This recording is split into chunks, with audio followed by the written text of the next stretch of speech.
Salut à tous, c'est une super année 2015. Alors je vais faire un petit bilan des 2 ans qui sont passés, de l'année 2014 en particulier, et puis on va voir ensuite quels sont les objectifs que je vais me fixer pour cette nouvelle année.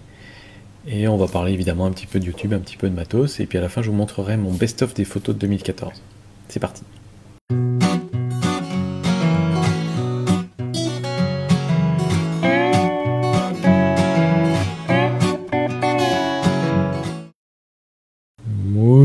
Bonne année! Bonne année 2015 à vous tous. Plein de photos, plein de belles choses. Alors bon, je triche un petit peu parce que je tourne cette vidéo le 12 décembre. La raison étant qu'on a déménagé et on n'a toujours pas internet dans la nouvelle maison. Donc ça risque de prendre un peu de temps, alors du coup je tourne des vidéos en avance. Voilà. Mais vous inquiétez pas, dans ma tête, je suis déjà en train de fêter la nouvelle année là. Alors, on va parler un petit peu, déjà revenir sur les objectifs que je m'étais fixés l'année dernière, en fin d'année 2014. Enfin en début d'année 2014, je m'étais fixé pas mal de petits objectifs, on va voir un petit peu si j'ai réussi à les tenir. D'abord, je voulais photographier plus de gens. J'ai réussi un petit peu, alors ça a aidé le fait d'avoir la naissance de mon fils, parce que du coup, j'ai pris pas mal de photos de bébé cette année. Je les partage pas avec vous, vous le savez déjà, c'est pour des raisons personnelles, j'aime pas trop partager des photos de ma famille très proche. Mais sinon, dans les autres photos, j'ai essayé de plus en plus d'inclure des personnes dans mes paysages quand je pouvais. La rando que j'ai fait en Écosse avec les copains, j'ai essayé plus souvent d'inclure des gens dedans, et il se trouve effectivement que en sélectionnant les photos, très souvent celle que je préférais, c'était celle qui incluait une personne à l'intérieur. Donc voilà, ça commence à rentrer et je commence à penser un petit peu à ce genre de composition. Et même ça me trotte dans la tête peut-être d'essayer, même si je fais une rando en solo, de m'inclure moi-même dans le paysage, on verra bien. Ensuite, je vais faire plus de photos au trépied. Ça, c'est un petit peu raté, c'est-à-dire que je l'emmène pour faire des quarts d'heure photo, mais c'est peut-être plus parce que je m'impose de le faire pour les quarts d'heure photo, mais en rando, j'en emmenais toujours pas mon trépied, et en balade, je l'emmène toujours pas en général parce qu'il est trop gros. Donc j'ai toujours mon petit GorillaPod, là, celui-là, je l'emmène, et de temps en temps, je fais des photos avec, mais encore une fois, je fais pas beaucoup de photos au trépied, et ça, je vous en reparlerai dans les objectifs pour cette année. Je voulais aussi apprendre à plus cadrer mes photos, c'est-à-dire qu'en première année, je faisais pas tellement de recadrage en général, je prenais ma photo, j'essayais de cadrer comme ça, et j'essayais pas ensuite d'être très créatif, j'essayais de recadrer un tout petit peu moins, un tout petit peu plus, mais ça restait là. Et là, je joue beaucoup plus avec les cadrages, et donc c'est un milieu où je progresse pas mal, je joue beaucoup avec en post-production, et du coup ça m'aide rétroactivement pour ma prise de vue. Je voulais aussi faire beaucoup plus de photos avec des horizons penchés. Donc pas juste un petit peu penché, mais beaucoup penché de manière créative. Et ça, faut avouer que je ne l'ai pas fait du tout cette année. J'ai une photo de ma fille qui est en train de grimper sur son oncle, et qui est vraiment extra, mais qui est penchée, et ça marche vraiment très bien, parce que ma fille, elle est complètement agrippée comme ça, justement, sur mon frangin. Mais c'est ma femme qui a pris cette photo, c'est pas moi. Donc voilà, ça c'est un truc qu'il faudra que je fasse cette année. Centrer le sujet, ça je l'ai fait pas mal de fois maintenant. Je commence un petit peu à repérer les photos où il y a des symétries, et dans ce cas-là, souvent j'essaie de centrer et de faire même parfois un cadrage carré par la suite. Donc ça, j'ai commencé à le faire de plus en plus, et ça commence à rentrer. Faire du noir et blanc, gérer les couleurs, ça c'est pareil, j'ai fait pas mal de noir et blanc cette année. Y compris en photo de paysage, donc voilà, j'expérimente un petit peu tout ça. Mieux maîtriser la profondeur de champ. J'ai travaillé un petit peu, pas énormément, mais c'est vrai que avant j'avais un petit peu tendance à être à f16, f22 pour les paysages, et f1.8 quand je voulais faire du flou d'arrière-plan. Là maintenant je commence à réussir à doser un peu plus, et notamment bon déjà grâce à l'hyperfocal, à gérer les profondeurs de champ pour les paysages, pour garder une meilleure netteté, donc f8, f11 dans ces eaux-là. Pour ce qui est des grandes ouvertures, j'arrive maintenant à peu près à estimer dans telle situation, ça va être plutôt, on va essayer f2.8, on va essayer f4. J'arrive à peu près à estimer quel réglage il faut pour avoir la profondeur de champ que je veux. Donc ça c'est pareil, c'est quelque chose qui commence à rentrer. Les lignes de champ, ça je joue beaucoup avec maintenant. Le fait d'avoir acheté un ultra grand angle aide énormément, parce que quand on regarde dans l'ultra grand angle, on ne voit que ça, les lignes de champ. Et donc maintenant j'essaie effectivement de faire des diagonales, les faire partir, les emmener sur des points de force, etc. Et c'est vraiment, j'adore faire ça, quoi. Gérer la focale, c'est-à-dire choisir l'angle de la photo et ensuite déterminer quelle focale va me donner cet angle. Ça, j'avoue que je le fais encore assez peu. C'est quelque chose qui est surtout utile pour de la photo de portrait ou de la photo où on peut bouger par rapport au sujet. Pour tout ce qui est paysage, je peux pas trop en fait. Donc je me suis pas encore trop attardé dessus. Mais si à un moment je fais du portrait, il faudrait vraiment que je me penche sur la question. Et puis gérer les lumières. Tout ce qui est lumière naturelle, je commence maintenant effectivement à gérer un petit peu plus, à savoir à quel moment on peut avoir quel type de résultat. Si on veut prendre en photo une fleur, ou si on veut prendre en photo des montagnes, quel type de lumière va être le plus adapté pour faire ces photos-là, ça je commence un petit peu à gérer aussi. Donc voilà, voilà un petit peu en fonction des objectifs de l'année dernière, je pense que j'en ai rempli pas mal. Donc au bilan des 2 ans, je dirais que la première année où j'ai fait de la photo avec mon réflexe, c'était beaucoup de l'apprentissage des techniques de base, donc les bases de la composition, la règle des tiers, voilà, positionnement du sujet, peut-être un petit peu d'équilibre dans les photos aussi, les réglages sur l'appareil photo, les effets de l'ouverture, les effets de la vitesse d'obturation, etc. et comment régler les uns par rapport aux autres. Tout ça, c'est ce que j'ai vraiment appris en première année, on va dire. Et là, pendant cette 2e année, j'ai pas mal développé des techniques un peu plus avancées. Je commence à regarder un petit peu du côté de la macro, je commence à regarder un petit peu des panoramas, enfin voilà, des techniques un petit peu plus complexes. Et j'ai surtout beaucoup progressé dans la sélection de ce que je veux photographier, c'est-à-dire qu'avant je photographiais énormément de choses, sans vraiment savoir au moment où je faisais mes prises de vue, lesquelles photos j'allais aimer ensuite ou pas sur l'ordinateur. Et maintenant, je commence vraiment à être très difficile dans ma prise de vue.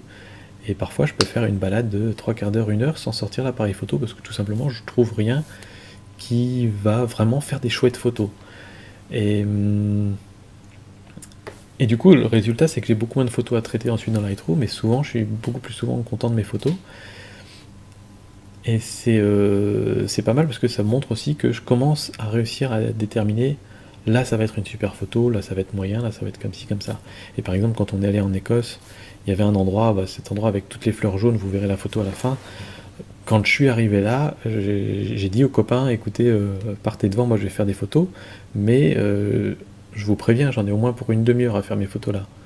Donc posez-vous, faites une sieste et tout ça. Parce que je voyais dans cet endroit-là, je savais qu'il y avait des super photos à faire et je voulais vraiment prendre le temps de faire les meilleures photos possibles. Et ça, c'est quelque chose que j'aurais pas été capable de faire en première année. J'arrivais pas à déterminer si c'était un bon spot ou pas, un bon cadrage ou pas. Donc là, maintenant, j'y arrive mieux. J'ai acquis pas mal d'automatisme, donc maintenant, avec le boîtier, je sais facilement faire les réglages assez rapidement. Donc ça, ça aide aussi à faire des photos un petit peu plus rapides. Et puis, je commence aussi à essayer d'être un peu créatif, jouer sur la balance des blancs en post-production pour faire des choses un petit peu, sortir un petit peu de ce qui est vraiment totalement réaliste. Changer les cadrages, partir sur du noir et blanc, jouer sur les couleurs et la saturation, la luminance des couleurs. Donc luminosité, je sais pas. Donc tout ça, voilà, je commence à jouer vraiment un petit peu avec tout ça, être un peu créatif pendant la prise de vue, pas trop encore, mais je commence. Et en post-production, ça je sais déjà faire. Quels sont donc maintenant mes objectifs pour 2015? Alors, premièrement, peaufiner mes prises de vue, c'est-à-dire là maintenant je sais à quel endroit je vais faire des super photos. Je prends encore rarement le temps de rester très longtemps pour faire la super photo que je veux garder. Et donc, quand je reste en 3 ou 4 minutes, je vais me faire une photo que je vais noter 3 étoiles. Si je reste 20 minutes, une demi-heure, je sais que je peux faire une photo de 4 étoiles. Mais si je veux faire un jour cette photo 5 étoiles que j'ai toujours pas notée dans mon Lightroom, il va falloir que je reste plus longtemps, que je teste des choses et que je sois vraiment plus assidu là-dedans, ou que j'accepte de revenir plusieurs fois au même endroit dans des conditions de lumière différentes, etc. Donc voilà, j'ai encore des progrès à faire là-dessus, je pense, mais ça progresse. Être plus créatif à la prise de vue, ça on l'a déjà dit au-dessus, hein, dans les angles, dans le choix des objectifs, enfin voilà, il y a pas mal de choses. Voilà, par exemple, faire des photos de paysage avec du flou d'arrière-plan, au premier plan par exemple. Voilà, il y a beaucoup de choses encore à faire. Pour l'instant, je me tiens assez bien aux règles communément admises, mais il faudrait que je sorte un petit peu des règles maintenant un peu plus pour faire un peu plus de créatif. Continuer à faire de la vidéo, là, c'est-à-dire que je me suis remis doucement cette année et je suis parti vraiment à fond dans des trucs très techniques et je suis pas trop parti dans le côté passion de la vidéo en fait. Et en fait, le souci, c'est que j'ai un cerveau qui marche d'une certaine manière, qui fait que je dois absolument terminer les choses avant d'en entamer des nouvelles. Et j'ai tout plein de rushs de vidéos à monter avant que je monte les nouvelles vidéos que j'ai tournées. Et ce qui fait que je me bloque volontairement parce que je sais que j'ai encore une dizaine de vidéos à monter avant de monter une éventuelle prochaine vidéo, donc je me bloque et je filme pas, je tourne pas avec. Et ça m'énerve, donc il va vraiment falloir qu'en début d'année je me bouge les fesses pour me faire ces montages vidéo, et comme ça je me remettrai vraiment à tourner de la vidéo parce que c'est vraiment, il y a des choses très très intéressantes là-dedans, et je me rends compte que c'est vraiment très très différent de la photo, que tout ce que j'apprends en photo ça s'applique à la vidéo, certaines choses que j'apprends en vidéo s'appliquent à la photo. C'est un petit peu interconnecté, mais c'est quand même très différent parce qu'il y a la gestion du mouvement, il y a la gestion des personnes, enfin voilà. Donc c'est un autre domaine très passionnant, et j'hésiterai pas à vous faire partager un petit peu mes progrès là-dessus sur la chaîne Au Petit Vidéaste. Le flash et le portrait, pourquoi pas.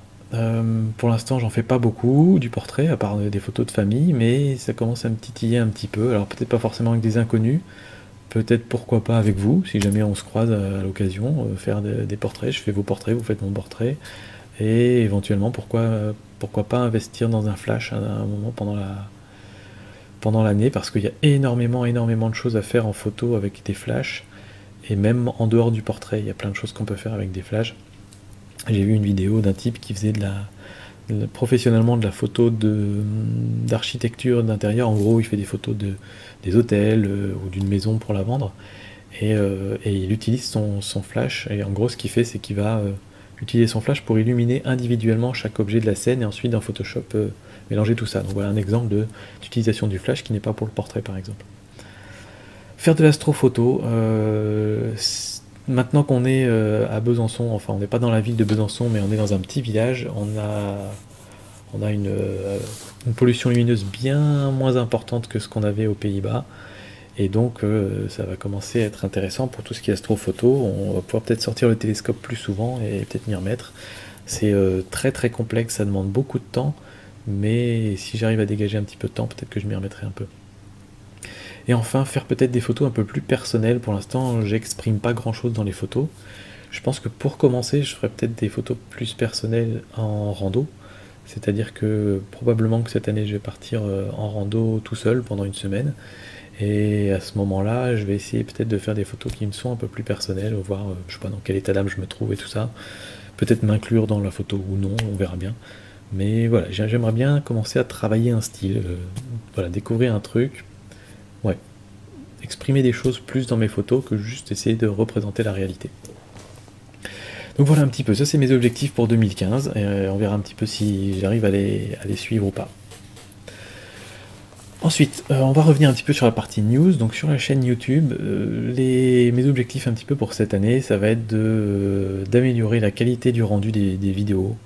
Donc essayer de faire de moins en moins dans mon salon, de plus en plus dans un espèce de petit studio que je vais arranger dans mon garage.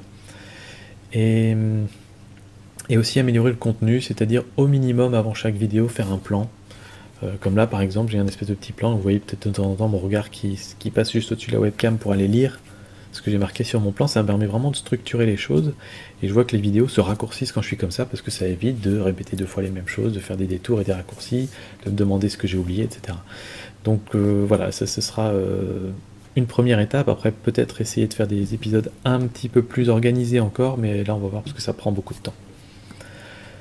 Les rencontres, ça c'est ça me branche bien. On va voir comment on peut organiser ça en fonction de ma vie professionnelle, la vie personnelle et tout ça, si c'est possible de réaliser ça. Mais ça me dirait bien de vous croiser un de ces 4. Je sais pas encore dans quel cadre, je sais pas comment, sur quel thème et tout ça, mais voilà, pourquoi pas, ça pourrait être sympa maintenant que je suis en France, comme la plupart d'entre vous. On pourrait envisager ce genre de choses. Pourquoi pas des collaborations aussi, comme la vidéo que j'avais fait avec Arnaud Thierry. Bah, pourquoi pas encore d'autres vidéos avec lui ou avec d'autres personnes qui sont sur YouTube, pas forcément que des photographes d'ailleurs, on pourrait peut-être faire avec d'autres choses, donc on verra bien, mais ça me dirait bien d'essayer de croiser un peu les domaines avec d'autres personnes. Et je vous évoquais un éventuel avenir professionnel. Vous savez que je gère ma boîte de fabrication et de commercialisation de stabilisateurs pour vidéo, donc de Steadicam. Et cette boîte ne me permet pas de me verser un salaire, c'est-à-dire que c'est une boîte que je vais continuer de toute façon, vu que j'ai des produits en stock, vu que je continue à penser à des améliorations de produits, etc., je vais la continuer. Et puis le service après-vente, je le ferai toujours pour tous mes clients, il n'y a pas de problème. Mais maintenant qu'on se pose en France et qu'on y est pour un moment, il va être temps pour moi de peut-être de penser à ramener un peu plus de sous à la maison. Et donc voilà, je suis en train de chercher un travail en ce moment, et si je trouve un boulot, évidemment, ça fera peut-être un petit peu moins de temps pour... certainement beaucoup moins de temps même pour tourner des vidéos et tout ça. Et donc il y aura peut-être une baisse de régime à ce moment-là, je vous en parlerai évidemment, vous serez les premiers informés. Voilà, à voir comment on arrive à s'organiser, si on arrive à garder ce rythme-là ou pas, pour que je puisse aussi avoir une vie personnelle qui soit vivable aussi, quoi. Voilà. Ça sera peut-être compliqué parce que si je garde ce rythme actuellement, en fait, c'est parce que j'ai tant et tant d'idées de vidéos à faire, que si j'ai pas ce rythme-là, ça s'accumule et ça m'énerve, quoi. Donc j'ai envie de partager et d'expliquer toutes ces choses-là, toutes mes découvertes. Et voilà, donc ça, quelque part, ça m'énerverait de devoir baisser le régime et de voir tous ces sujets qui s'accumulent. On verra bien comment ça s'organise, mais je préfère vous prévenir à l'avance. En termes de matos cette année, je pense pas dépenser beaucoup d'argent. Je vous ai dit peut-être acheter un flash, comme je vous ai précisé. Il y a la question du trépied. Parce que voilà, maintenant que quand je fais notamment de la photo de paysage, j'arrive vraiment à détecter, là il y a une scène très prometteuse et tout ça, c'est ce genre de moment où j'aimerais avoir un trépied pour que mes photos soient nickel, qu'elles aient le meilleur piqué possible, que je puisse me permettre de faire des poses longues, etc.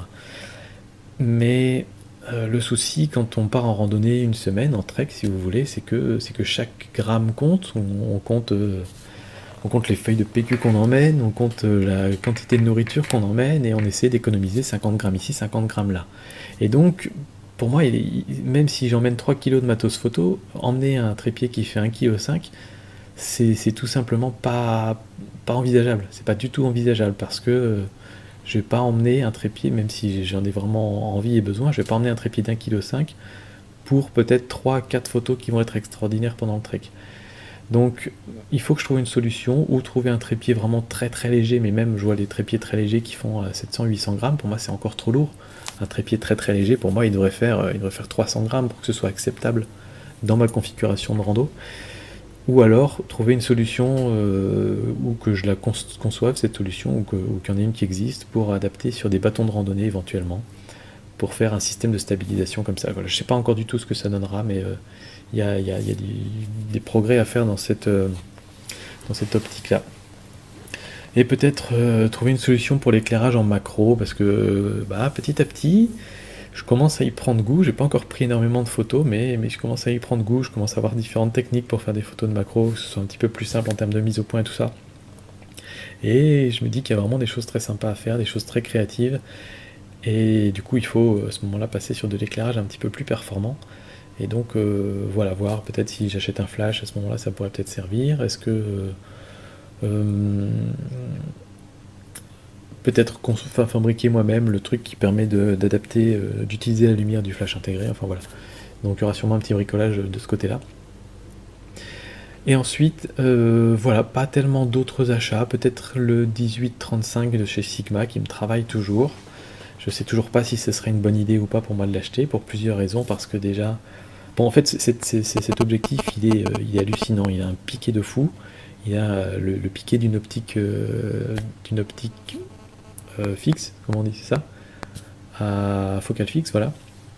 Sauf que c'est un zoom qui va de 18 à 35. Il y a une ouverture à f1.8 tout du long, donc c'est vraiment, on a toutes les qualités d'une optique focale fixe, voire même mieux, parce que les 35 mm ils ouvrent à 2.8 d'habitude.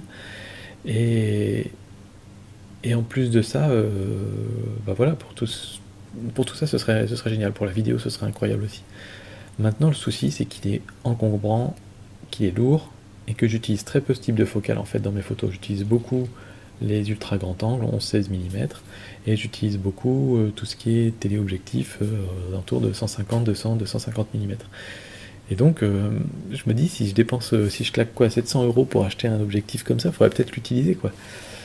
Alors je sais pas, je me dis, est-ce que je l'emmènerais plutôt que mon Tokina par exemple, et que si je trouve, maintenant que je commence à savoir les endroits où j'aime vraiment, où j'ai vraiment envie de faire des photos, pourquoi pas faire des photos panoramiques du coup à cet endroit-là, Je sais pas, c'est vraiment encore en réflexion, je peux pas vraiment vous dire si je craquerai un jour ou pas.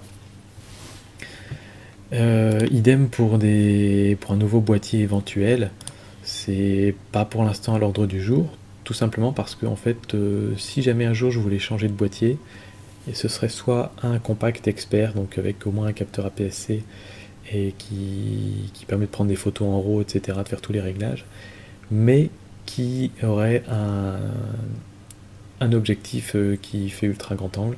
Pour l'instant, ça n'existe pas. Et je vous rappelle tout de suite. Voilà, excusez-moi, c'est l'appel du papa au milieu de la nuit. Donc je vous disais, oui, soit un compact expert, mais pour l'instant, il n'y a pas d'objectif qui va jusqu'à l'ultra grand angle sur ce genre d'appareil photo. Typiquement, tous les compacts à objectif fixe, ils commencent systématiquement à un équivalent 24 mm sur un plein format, ce qui pour moi, ce qui équivaut au 18 mm sur l'APS-C, qui pour moi n'est pas suffisant pour les photos de paysage, donc je n'achèterai pas de compact tant qu'ils ne sont pas capables d'aller jusqu'à un équivalent 18 mm sur plein format, quoi. Et en plus, si jamais ils arrivaient à le faire, il faudrait encore que ce soit une optique de qualité, et les ultra grands angles pour des capteurs APS-C pour l'instant n'ont pas un piqué très très très bon. Donc voilà, faudrait voir s'ils arrivent vraiment à trouver une solution pour faire ça. Si un truc comme ça qui sort un jour, à ce moment-là, ça m'intéresserait énormément, parce que si ça peut permettre de passer de 3 kg de matos photo à 500 ou 600 grammes, ce serait vraiment pas mal pour tout ce qui est randonnée, quoi. Ou alors partir sur un plein format, justement pour bénéficier de la qualité des optiques de plein format sur les focales grand angle. Mais à ce moment-là, peut-être prendre un boîtier qui soit un boîtier sans miroir, du type les Sony A7R, je crois, les trucs comme ça. Donc là, c'est un sans miroir plein format, mais le boîtier est encore compact, mais quand on vient mettre des objectifs dessus, c'est des gros objectifs de toute façon de boîtier plein format. Donc pour l'instant, ça fait quand même pas des solutions très compactes. Donc voilà, on économise juste quelques centimètres d'épaisseur sur le boîtier. Mais si les optiques sont toujours aussi grosses, en fait, je vois pas trop où on gagne l'intérêt pour l'instant. Donc voilà, voir s'ils n'arrivent pas à trouver des solutions et des combinaisons pour que ça soit plus adapté au voyage, quoi. Donc pour l'instant, on n'est vraiment pas prêt, enfin moi je suis vraiment pas prêt de trouver un boîtier qui me permettra de monter en gamme, parce qu'en dehors de ça, j'ai pas trop besoin de changer de boîtier. De toute façon, le 70D, ça fait quelques mois que je l'ai seulement, et je pense que je suis parti pour quelques années avec, sans aucun problème, parce qu'il me satisfait pleinement. Donc voilà, vous voyez, cette année, il n'y aura pas beaucoup d'achats de matériel, je pense. À part peut-être si on veut tester des trucs.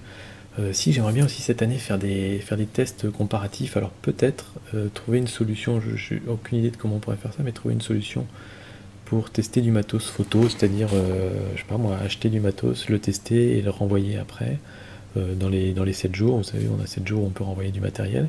Je sais pas si ça peut se faire à grande échelle, c'est-à-dire faire ça sur 2 produits tous les mois par exemple, c'est peut-être un petit peu abusé, peut-être qu'à un moment ils viennent nous voir en disant dis donc tu retournes beaucoup de matériel, ou alors faire ça en collaboration avec un site de vente de matériel, ou avec un magasin de photographie en dur, ou un truc comme ça peut-être, je ne sais pas. J'aimerais faire aussi des tests comparatifs, voilà, j'aimerais bien faire un test comparatif des imprimeurs en ligne par exemple, et donc voir, peut-être aller contacter, voir, dire bah voilà, salut, j'ai une chaîne YouTube, j'ai 7000, 8000 abonnés, est-ce que vous seriez prêt à m'envoyer une impression de tel truc, en tel format, gratuitement, et puis moi je donnerai mon avis sur votre entreprise et sur la qualité de vos photos et tout ça, et voir s'ils sont intéressés ou pas d'apparaître dans le comparatif. Et peut-être faire ça avec d'autres choses aussi, voilà, on verra. Donc vous, si vous avez aussi des types de matos que vous aimeriez que je teste éventuellement, bah, dites-le moi dans les commentaires, et puis on verra bien si c'est réalisable. Voilà, maintenant je vais vous laisser avec les meilleures photos de 2014, en dehors des photos de famille que, comme je vous dis, je me réserve. J'en ai mis une ou deux, mais où c'est de dos, donc voilà, pour moi ça pose pas de problème quand c'est de dos, mais tous les portraits, tous les machins comme ça, je les garde pour moi. Donc bah, moi je vous souhaite encore une super année 2015, et puis j'espère que vous allez faire plein de belles photos. Rejoignez-nous sur la page Facebook si vous voulez voir toutes les photos que je publie régulièrement, et puis il y a plein de débats, plein de discussions aussi évidemment. Et puis abonnez-vous à la chaîne YouTube si c'est pas déjà fait, et puis moi je vous dis à très bientôt. Allez, ciao.